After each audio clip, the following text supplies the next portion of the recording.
महाभारत के सबसे प्रभावशाली पात्रों में से एक नाम कर्ण का भी आता है।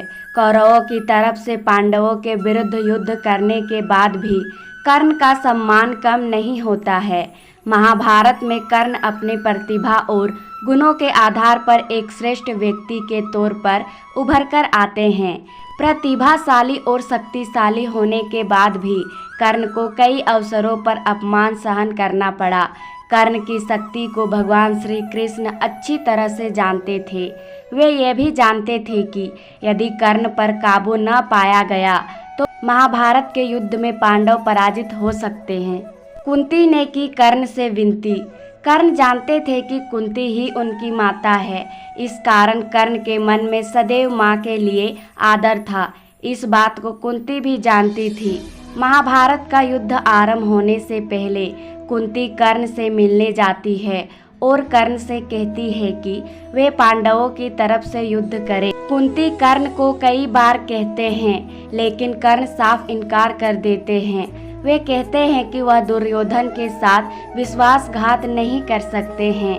तब कुंती कर्ण से एक वचन लेती है और कर्ण से कहती है कि तुम अपने भाइयों का वध नहीं करोगे।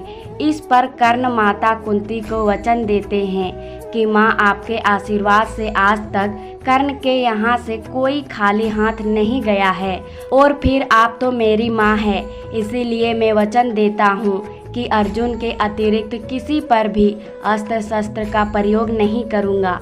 कर्ण सूर्य पुत्र थे, इसीलिए कर्ण को सूर्य का अंश अवतार भी कहा जाता है।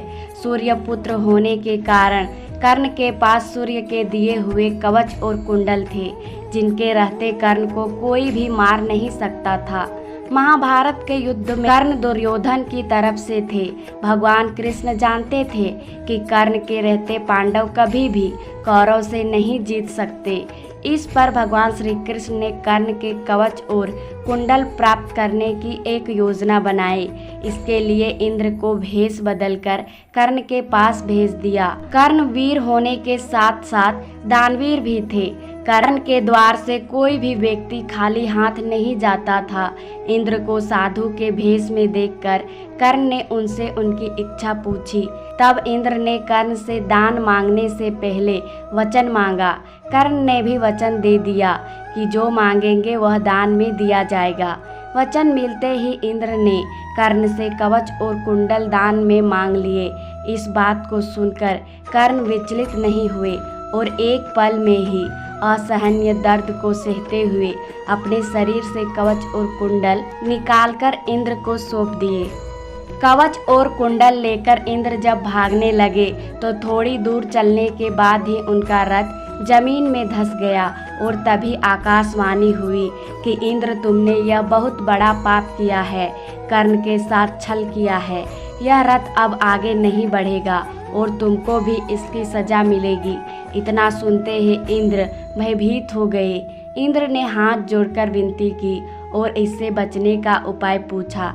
तभी फिर आकाशवाणी हुई कि यदि पाप से बचना है तो दान में दी गई वस्तु के बदले में बराबर की ही कोई वस्तु देना होगा। भयभीत इंद्र ने तत्काल इस बात को स्वीकार कर लिया। तब इंद्र फिर से कर्ण के पास गए, लेकिन इस बार ब्राह्मण के वेश में नहीं।